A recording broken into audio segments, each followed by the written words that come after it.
Lebih besar mana kehendak Gusti dengan kehendak manusia. Berarti kan besar kehendak manusia. Gusti itu menciptakan hanya menghendaki hidup. Setelah hidup, Gusti itu menghendaki mengabdi pada hidupnya itu sendiri. Nah, maka dengan mengabdi pada hidup kita sendiri, maka kita itu merencanakan pengabdian itu seolah-olah itu pengabdian pada Tuhan. Maka berhati-hatilah kalau sudah mengomongkan tentang Tuhan, sangatlah berhati-hati ya. Jadi kita nggak harus memastikan bahwa ini kesukaan Tuhan, ini yang dimurkai Tuhan. Nggak usah, kita sama kita, kenapa kita bawa nama Tuhan? Wong kita dikasih hidup gak dijabut nyawane wis pira-pira kok ngelok-ngelokno Tuhan tuh.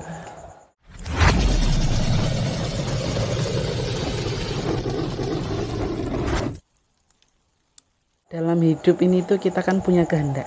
Iya. Gusti sendiri pun punya kehendak. Iya.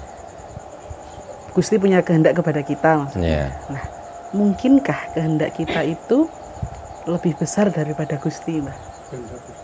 Daripada kehendak Gusti. Kehendak kita lebih besar dari kehendak Gusti. Okay.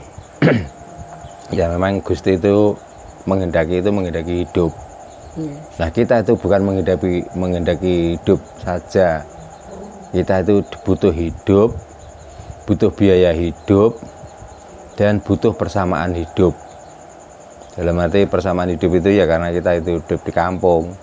Tetangga kita aku pakai baju, kita ya harus pakai baju. Ya, tetangga kita punya motor, paling tidak kita itu ya pengen punya motor.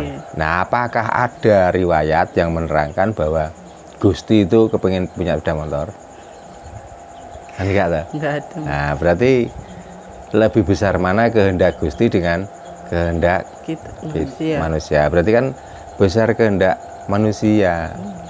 Gusti itu menciptakan hanya menghendaki hidup. Setelah hidup, Gusti itu menghendaki mengabdi pada hidupnya itu sendiri. Nah, maka dengan mengabdi pada hidup kita sendiri, maka kita itu merencanakan pengabdian itu seolah-olah itu pengabdian pada Tuhan. Maka manusia pada umumnya, karena hewan itu nggak punya niat mengabdi, itu nggak ada. Ya mengabdinya hewan ya dia sudah diberi hidup, ya cuman hidup itu aja. Kalau waktunya kawin ya kawin, beranak ya beranak, ya sudah. Nanti waktunya sembelih ya sudah habis. Nah, karena kita tuh berpikir, makanya hidup itu bukan hidup aja. Butuh biaya hidup, butuh persamaan hidup. Nah, itu. Bersosial juga. Jadi kalau ditanya lebih besar mana kehendak Gusti dengan kehendak manusia, sudah jelas jawabannya adalah lebih besar kehendak manusia. Lah, dengan kehendak itulah maka manusia itu merencanakan atau basa Jawane iku ngrekodaya. Nah, ngrekodaya di dalam apa? Ya di dalam kehendak hidup itu sendiri. Makanya macam-macam di dunia itu sebenarnya kehendak hidup, bukan kehendak Tuhan. Gitu loh. Sampai kehendak Tuhan manusia itu juga kadang-kadang itu sok-sok membocorno. Kok kemendel gitu loh, maksudnya saya kok berani sekali gitu loh. Padahal itu kehendaknya hidup sendiri. Gitu loh. Kan kadang-kadang ada ya. Ya kita bukan menyinggung, cuman kadang-kadang entah itu kasepuan atau itu orang pintar atau apalah namanya, kadang-kadang sudah membicarakan, nah inilah perbuatan yang disukai oleh Tuhan. Lah kok tahu kalau Tuhan itu suka sama perbuatan seperti itu? Apakah dia sudah pernah dapat WhatsApp atau Messenger dari Tuhan kok sampai tahu kesukaan Tuhan itu loh? Lah kebangetan toh. Nah mestinya kan nggak seperti itu. Ya mungkin dengan perbuatan inilah kita tuh melakukan titah sebagai manusia atau abdi itu. Nah inilah yang mungkin dianggap baik di antara orang yang kurang baik. Kalau seperti itu kan enak. Tapi kalau sudah menentukan inilah perbuatan yang disukai Tuhan, dan Tuhan itu suka dengan perbuatan-perbuatan seperti ini. Kalau Tuhan nggak suka seperti itu loh, apalagi dia merencanakan nanti ketemu Tuhan. Kalau sudah ketemu di Paidun terus piye? Kamu kok membocorkan rahasiaku tuh? Kapan aku ngomong seperti itu? Maka berhati-hatilah kalau sudah mengomongkan tentang Tuhan, sangatlah berhati-hati. Ya. Jadi kita nggak harus memastikan bahwa ini kesukaan Tuhan, ini yang dimurkai Tuhan. Nggak usah. Kita sama kita, kenapa kita bawa-bawa nama Tuhan? Wong kita dikasih hidup gak dijabut nyawane wis pira-pira kok. Kok ngelok-ngelokno Tuhan tuh. Ya, Tuhan dengan sebutan apapun siapa saja boleh. Yang penting kita nggak boleh mengikut-ikutkan nama Tuhan. Tapi kalau kita percaya bahwa rokok ini terbuat dari tembakau ditambah dengan cengkeh, nanti dibungkus dengan kertas, dikasih filter gabus, setelah dibakar kita hisap segar. Nah inilah mungkin Tuhan. Kalau begitu boleh. Tapi kalau kita menghisap ini, wah ini larangan Tuhan. Ini diharamkan, ini makruh. Kapan Tuhan tuh ngomong gitu loh, kapan gitu loh. Masalahnya, kalau ini dianggap dengan rokok ini akan menimbulkan sakit, ya sudah kita berhenti, nggak usah ngerokok aja. Ya, selagi kita nggak sakit dengan merokok, ya sudah kita nikmati wong. Memang manusia itu paling rakus. Wah, apa saja mau dinikmati. Lain dengan kambing. Kambing itu makan nasi mau, ya enak makan nasi. Tapi karena dia terbatas makannya daun, ya sudah menikmati daun wae. Gak pernah dia memikirkan atau orang melihat orang makan nasi itu dia ngiri. Gak pernah. Nah, buat menungso ya seperti itu.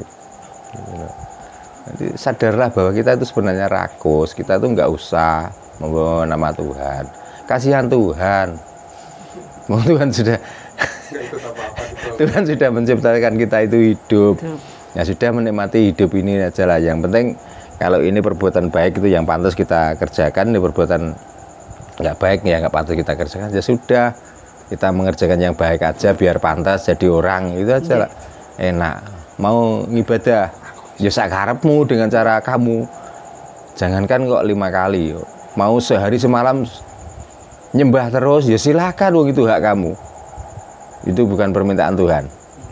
Tengah malam mau bangun, ya karepmu, wong ya nggak bangun, ya nggak pernah digugah sama Tuhan. Gitulah enak. Oke. Lah, ini kadang tuh orang ada yang kayak gini, Mbah. Kalau ada musibah atau apa, mungkin ini sudah kehendak Tuhan. Nah itu gimana, Mbah? Nah itu lagi, kenapa kita harus menyalahkan Tuhan dengan musibah itu? Nah, buat kita itu ingat, apakah selama ini perbuatan kita itu benar terus? Karena saya kan sudah tadi juga ngomong ya, bahwa sebenarnya apa yang terjadi pada diri kita itulah buah hasil dari perbuatan kita itu sendiri. Karena bumi menjadi saksi dan bumi itu adalah penentu, gitu loh. Ya. Kok musibah mungkin sudah kehendak Tuhan. Tuhan nggak pernah menghendaki musibah kok. Tuhan itu hanya menghendaki manusia itu hidup, gitu loh. Nah sudah dikasih alat lengkap, jadi kamu mau kena musibah, kamu mendapatkan berkah, itu urusan kamu. Cara menggunakan alat yang sudah diberikan itu. Mata kalau betul untuk melihat sesuatu yang tidak merugikan, ya aman-aman saja. Tapi punya mata untuk nginceng orang lain.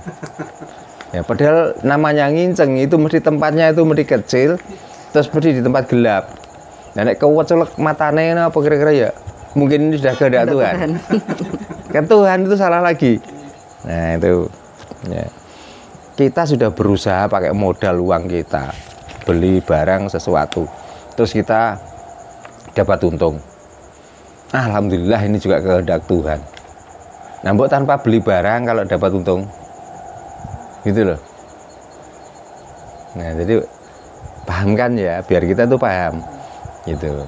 Jadi apa yang kita dapatkan itu adalah hasil apa yang kita perbuat, yang kita lakukan. Itu namanya karma. Ya, karma baik maupun karma buruk tergantung pada kita itu sendiri. Jangan pernah nyalah-nyalahkan Tuhan dan jangan pernah menyangkut-nyangkut dengan Tuhan. Nanti kalau Tuhan itu murka, kita tuh nggak dihadap yang aneh-aneh. Dikasih sakit gigi itu aja lah. Sudah tuh nggak lama-lama, 1 bulan aja coba. Kira-kira. Lama. Nah makanya aja sosokan nyangkut-nyangkut nama Tuhan.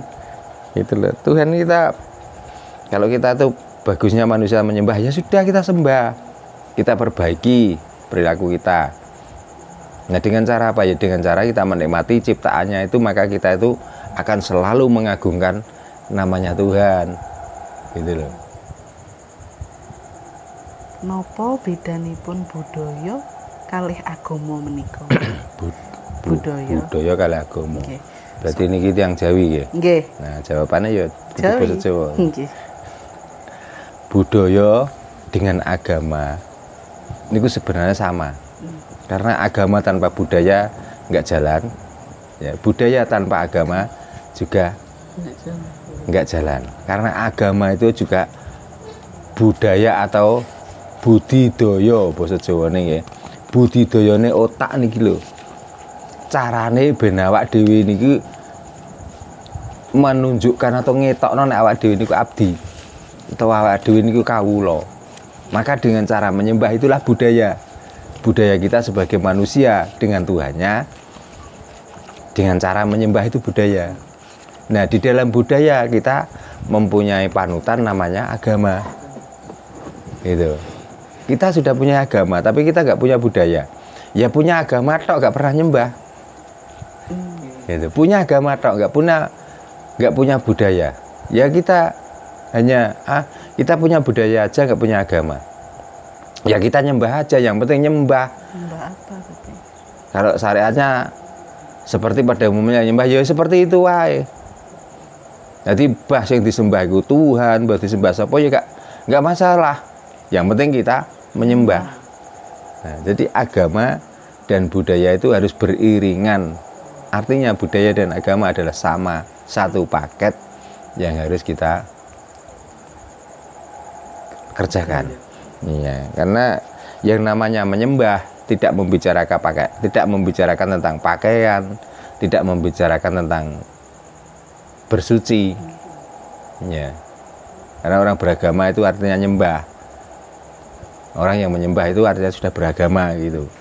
Nah, dengan budaya dan agama itu, maka dengan cara kita menyembah harus berpakaian rapi atau menutup aurat. Itu pun belum cukup. Ya, kita masih disyariatkan untuk, kalau agama Islam ya disyariatkan dengan berwudu. Ya, kalau nggak ada air ya harus bertayamum. Ya, itu budayanya. Gitu. Makanya kalau kita melakukan perintah agama tanpa budaya, yo ngawur. Kita berbudaya tanpa beragama, yo malah kayak wong lindur. Gitu.